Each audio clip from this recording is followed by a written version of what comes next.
আমার হাঁস আমার চাষ করা ধানই খাইব। আমার একটা হাঁসও যেন কোনো শিয়াল চুরি না করে।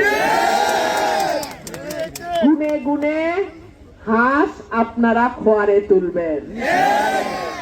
15 বছর হাল চাষ করলাম, বীজ দিলাম, ধান লাগাইলাম, ফসল কাটার সময় যদি মরুভূমি আসে কেমনটা লাগে? ঠিক আছে, আমার হাঁস আমার চাষ করা ধানই খাইব। আপনাদের দোয়া চাই, সাহায্য চাই, সহযোগিতা চাই।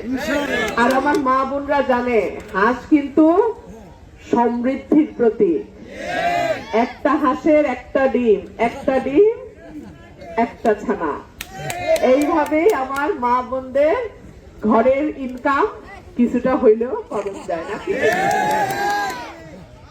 আপনাদের সকলের প্রার্থী কিন্তু আমি। যদি মনে করেন অমুক উনি তো ওনার প্রার্থী, উনি তো ওনার প্রার্থী, ওনারাই জিতায় আনবেন, না, আমি আপনাদের প্রার্থী। আমারই জিতায় আনার দায়িত্ব আপনাদের। আপনারা একটা দিন আমার সাথে থাকেন, আগামী 5টা বছর আপনাদের সুখে দুঃখে বিপদে আপদে